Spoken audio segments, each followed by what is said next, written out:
Assalamu alaikum and welcome to Power and Policy, a podcast by the Canadian Muslim Public Affairs Council. I'm your host, Ginella Massa, and today we're bringing you a special episode on a breaking news story about newly obtained government documents. Earlier this week, a coalition of grassroots Palestinian advocacy organizations released a landmark report revealing that despite the Canadian government's declared arms embargo, military exports to Israel have been continuing for the last 2 years. Now, in response to that report, Foreign Affairs Minister Anita Anand issued a public statement dismissing some of the findings of that report as flawed. She continued to deny that military components that could be used in Gaza have been transferred to Israel since January 2024. But today we're going to be speaking about a newly emerged document. It's a parliamentary report that appears to confirm that Canada not only continued to export weapons to Israel throughout 2024, but also approved new arms permits following that January 8th embargo announcement in 24. Now, this government report was obtained by Mohamad Fakih. He's a prominent community leader and a Canadian Muslim entrepreneur. It's been analyzed here by CMPAC's legal and policy advisors. Mr. Fakih joins us here in studio alongside Khaled Qazzaz, the executive director at the Canadian Muslim Public Affairs Council, who's been tracking this issue. And a little bit later, we'll be joined by a few other guests to further discuss. So first, I want to take our viewers through what this parliamentary report appears to show. So number one is a table on page 5. It's a 10-page report. It's a table on page 5 with the headline, Number of Export Permits Issued and Used for Exports of Canadian Military Goods and Technologies to Israel from 2016 to 2024. Now, what's important to understand is that when permits are approved, and it says so here, they're valid for a maximum 5-year period, and they can be used to export during any of the years when that permit is valid. So even if a permit was not issued in 2024, in 2024, a permit can be used by any permit that was issued in the 5 years prior. So if you scroll down now to 2024, first of all, we see that there were 2 new permits issued. And again, I'll remind you of that headline that this is military goods and technologies to Israel. 2 new permits issued in 2024 and 164 used in 2024. Now, we've heard from the government trying to backpedal by saying, well, these are non-lethal, these are for training, or using other reasons why these permits might be approved. But if we go forward to page 8, we actually see some of the figures attached to what was sent in 2024. And if we see here, 2.4 is bombs, torpedoes, rockets, missiles, other explosive devices and charges, and related accessories, components, and equipment. $2.3 million worth in 2024, not to mention a number of other components, including aircraft components, unmanned airborne vehicles. I believe that it's talking about drones, and a number of other weapons in the millions. So let's bring in first Mohamad Fakih. You obtained this report. You brought it to CMPAC. And tell us a little bit about, how this report is different from other ones that we've seen talking about this so-called arms embargo. Well, thank you very much for having me. And a member of parliament that I will not disclose his name handed it to me physically. And it says clearly on it that this is a report from the Library of Parliament. And I'm sure a lot of the people will not understand how accurate this report should be, because if the Library of Parliament having a report within its inventory or documentation, it's for sure based on government data. And unfortunately, what we're about to share here could be a range between a scandal, deception, reverse in policy, but most importantly, it's breaking and violation of the international law and the criminal law in Canada. It's illegal. And what we're talking about here is a government that continuously, including last tweet that you mentioned, they confirmed to Canadians, and they criticized the previous reports about the Canadian government still shipping arms to Israel despite the embargo. And this report shows clearly in 2024, after January 2024, there was 2 new permits issued and 164 old permit used. And I think the government, once again, owes to Canadians the truth, the honest answers to this. But most importantly, they should be held accountable, especially Minister Anita Anand, because the type of weapon that we're seeing on this specific report, and let me be clear, this report was prepared for the Liberal. So every single Liberal MP has received this report, and yet, despite knowing that they're shipping weapons, they decide to lie to Canadians and say that they have not shipped any weapons, and specifically what the report mentioned is the type of weapon were shipped, and those weapons were specifically denied by Minister Anand, and that shows that Minister Anand was not honest with when she actually spoke, and that the report that was prepared by other organization wasn't accurate nor precise. Let's bring in one of our other guests who are joining us virtually. Federal NDP MP Heather McPherson joins us. I want to get your reaction from a political perspective. We mentioned, this is a parliamentary report. Can you help us understand the context of where this report comes from? Who would have access to it? The type, its accuracy, its validity, and why it was even done in the first place? Yeah, so this is a report that's been prepared by the Library of Parliament. Now these are public servants. They're completely nonpartisan. They provide factual support for members of Parliament so that we can do our job. And so somebody has asked the library to provide this information. This information was apparently provided to the entire Liberal caucus, but it would be provided based on facts. It would be provided based on available information by looking at the Global Affairs Canada website, looking at reports that were provided to the Foreign Affairs Committee. All of that information would be very, very factually compiled and then provided to whoever asked for this report to be drafted. Let me bring in another guest here to weigh in on this. Rachel Small is with the Canada lead for the World Beyond War and part of the Arms Embargo Coalition. We mentioned that report off the top that was out earlier this week, really a bombshell report that started this conversation this week and has brought the conversation into the mainstream and has forced the Canadian government to answer some questions. When you see this government report, how does this kind of jive with what you found and what really stands out to you as what people should really be paying attention to?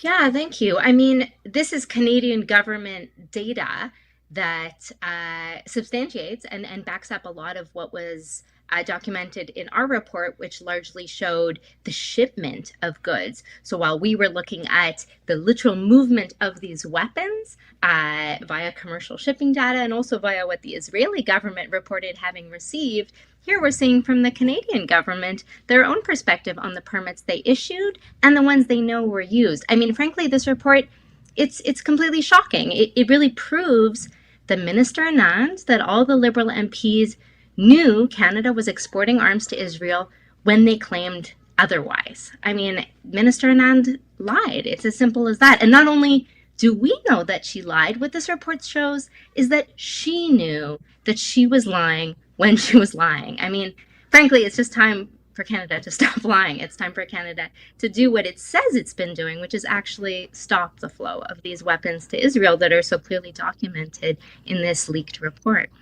Rachel, I want you to be really specific when you say Minister Anand is lying, because often when she's questioned, the devil's in the details, right? We'll get these responses that will really rely on sort of the technicalities, the loopholes, the semantics, the language to make it so that what she's saying is technically true, though maybe not what people may have understood. When you say she's lying, what specifically are you saying? I mean, just yesterday, in response to our report that we released a couple days earlier, Anand posted a statement to Twitter. I mean, on Friday afternoon of an August long weekend, so I'm not sure how many people she wanted to see this statement, but nonetheless, she released a public statement, and in it she said, "We will not allow Canadian-made weapons to fuel this conflict in any way," end quote. I mean, to me, this is pure propaganda. This is not a matter of what you are talking about allowing in the future. The Canadian government is currently allowing Canadian-made weapons to fly directly to Israel, and these are components of weapons that are being used in Israel's main weapons of war. We're talking about Canadian parts, for example, of F-35 fighter jets. This is the primary bomber plane that Israel is using to drop 2,000-pound bombs on Gaza. There's no question about these Canadian parts being used in the weapons that Israel is using in Gaza right now. And I mean, what it shows is that when the Canadian government spoke endlessly and continues to speak endlessly of this pause on new permit approvals, that was pure propaganda. They knew full well that maybe they were pausing approving any new permits, but they had rushed through a record-breaking number of permits in October, November, December 2023.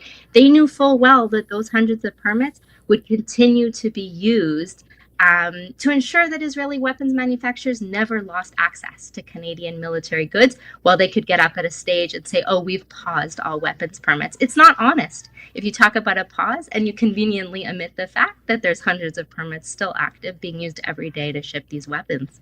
Right. I mean, to me, it feels like a lot of lie by omission of what they're saying and then what they're choosing not to say.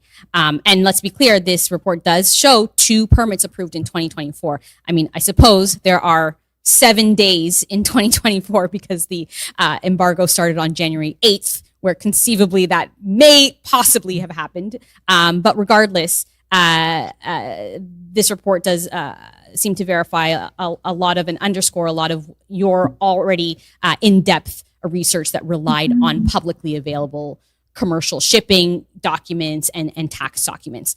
Let me bring it back here into the studio with Khaled Qazzaz with the Canadian Muslim Public Affairs Council. Obviously, you're wanting to have this conversation in the public. This is something that you've been talking about for some time.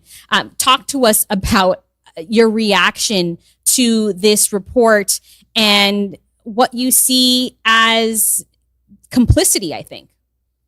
Yes, thank you, Ginella, for bringing this conversation. And it's quite important to answer the big question here is basically away from all the details is what is Canada's role with what legal scholars internationally and locally have called genocide? What does Canada play here? And report after report now, and this is an internal parliamentary report that confirms that there is one means or another that of supporting Israel's weapon of destruction and aggression on Palestine and specifically in Gaza, and that's really the role. There is a deep moral question, as Mohamad referred to. Members of parliament who know that this is happening within their government, what did they do to stop this? And the moral question that Canada has to answer and the Canadian government has answered to is basically, you have a moral obligation to stand against the genocide. And if we take it to the legal obligation, Canada has an international obligation under the International Convention against the Genocide, or the Genocide Convention, basically not only not to participate, but also to prevent the genocide. So it is not to leave us as civil society and communities to go after loophole after semantics games to actually get into the meat of the substance, and that's basically to what did Canada do to prevent the genocide, not only be complicit. So we here see traces of complicity the Canadian government has to come out very clear about and very transparent about what's there, and it is enough of this chasing some details that they have to come and basically be clear about it, admit the wrongs, and move towards ending that complicity in the genocide. And let's just talk a little bit more about that, because as you say, their response has been one of sort of evasiveness, technicalities. They're trying to get off on a technicality and absolve themselves by using these little wordplay loopholes, etc. And especially one of the things I keep hearing is lethal versus non-lethal. It's for training. Can you just speak to that as well? Let's say, it is non-lethal. When we're talking about non-lethal, we are still talking about arming a military with tools to assist in their what many have called a genocide. Can you just talk a little bit about that and them needing or having the ability to be a leader as opposed to kind of hiding behind these semantics? Yes. So as I referred to, our legal obligation as a Canadian government, according to the Genocide Convention, is to prevent. Okay? So being part of even training capacity, support, logistic support, being part in trade support, even supporting the Israeli military in any shape or form is basically supporting the ongoing operations. Political support is taken into consideration,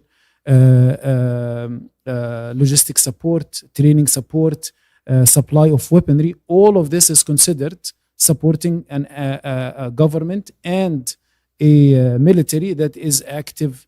Is even if it's a plausible genocide, it is still a responsibility of the Canadian government to stop and to prevent. And if you go to the numbers, you talk about 18 million in weaponry was exported to Israel. How much of this goes to training or goes to actual killing people of the ground? The mere fact that there is doubt that it could be used is enough for a reason for the Canadian government to stop.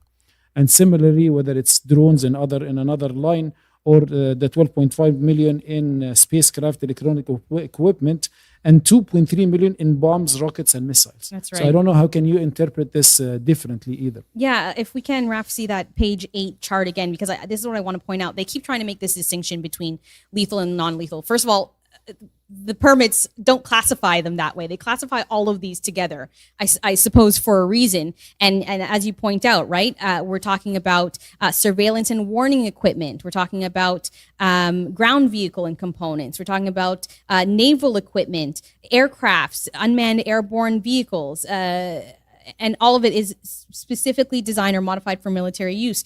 Electronic equipment, and in the millions, these amounts, 2.9 million on those aircrafts. Let me come back to Mohamad Fakih here, because you were a long time Liberal supporter. On election night, we sat here and talked specifically about Anita, Anand. And I think you kind of foresaw that if we, you give her too much, you give a finger and you get to take the whole arm, in the sense of, running with this. What's your feeling now? You've been very vocal and critical of the previous and current government. What do you think should happen now?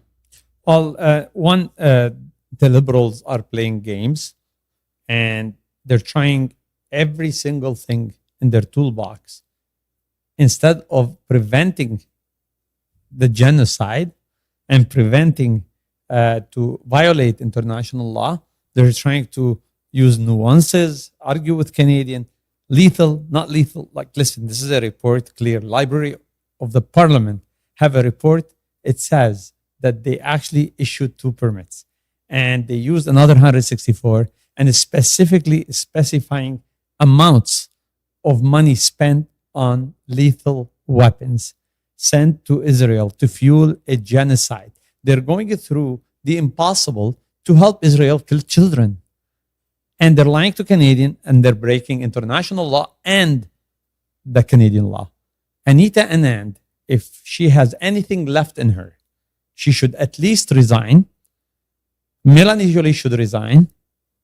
Thank God Justin Trudeau resigned. He should have resigned too if he was the prime minister. And if Mark Carney does not do the right thing with these 2 ministers, right? Knowing, and all of us knowing that he knew about it, yet he allowed the lies of yesterday's tweet of Anita and Anand, because these are not a tweet that comes out from someone that used to be involved in the Liberal. Somebody in PMO has approved that tweet, that explanation. Everybody in Anita and Anand's office approved that tweet denying the reports that many hardworking pro-Palestinian and other organizations worked on it. The least she should apologize to Canadian and resign, and the same thing for Melanie Joly. And that has to happen immediately. Canadians are tired for 18 months that we all have to spend our real money, organizations' money, to actually prove that our government, that running our taxpayers' money, lying to us, and we spend our money to show that. It's shameful what's happening. In any other country, they would have resigned already, but yet they keep denying, lying, and going in circles. All this to help Israel killing our children. And that should not be acceptable. Anita and Anand should resign immediately, and so Melanie Joly. Let me bring in Heather McPherson. On the political stage, what are our obligations, and what would you like to see? What can we do? Oh, I mean, I'm listening to this interview, and it is just so shocking to me that this is where we are at. This is the stage that we are at as a country. We have obligations under international law. We have obligations under Canadian law.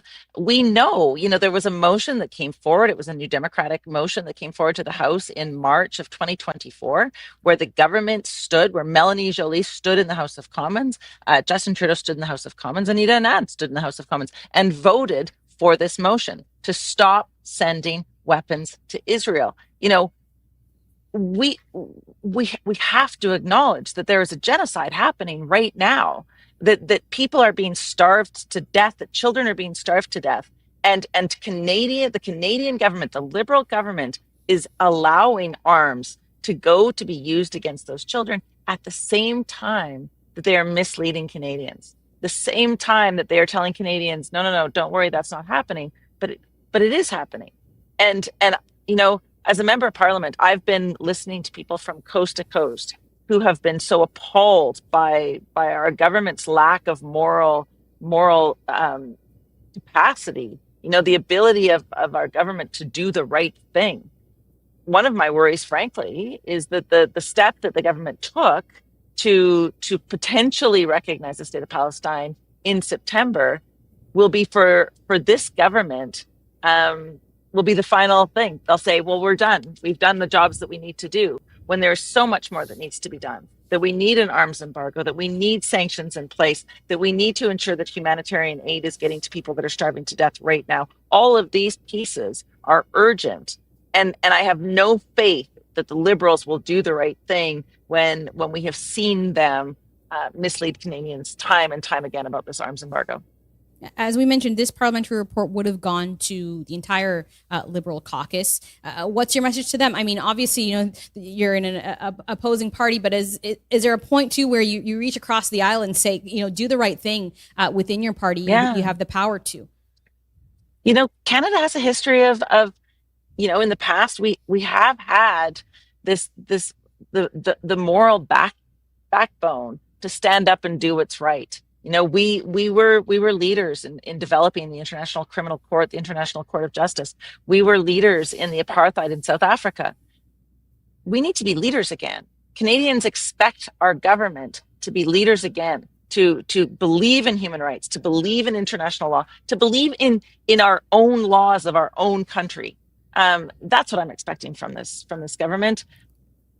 I'm not going to pretend that I have a lot of faith in them, but this is what Canadians expect from their government. Rachel, really quickly, given the reaction to your report with this coalition, how have you felt about how the government has responded to all of this, given the public outcry, the shock, and the outrage? I mean, it's really disappointing. I mean, frankly, Minister Anand seems more interested in lying to the Canadian public than protecting Palestinian children. And as you mentioned, this is not her office. I mean, these statements would have been approved by the PMO. So really, this this government seems more committed to spin than to stopping war crimes. I mean, every day Palestinians are being killed with Canadian weapons. That makes all of these ministers complicit. That makes this government complicit. And I mean, the lies have to stop. And, you know, if Minister Anand truly doesn't know how to stop these exports, we're very happy to walk her through it publicly. But the government needs to stop hiding behind these Twitter statements, and they have to start facing the truth. Canada is arming a genocide, and the solution is very simple. We need a full arms embargo. It's defined on the Global Affairs Canada website what an embargo is. They know how to do it. That's what we need, an arms embargo right now on Israel.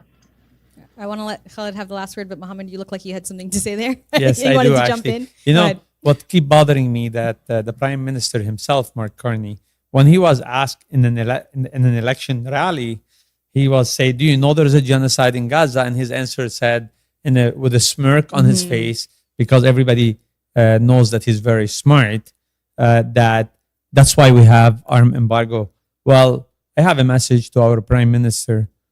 Canadian decided today with the polling data that they prefer that he actually recognize the state of Palestine over more tariffs from Trump. What that message said to him, he could be the smartest prime minister, but Canadians are not going to trade him saving them some of the tariffs and a little bit more money in their bank account for them being a complicit in a genocide.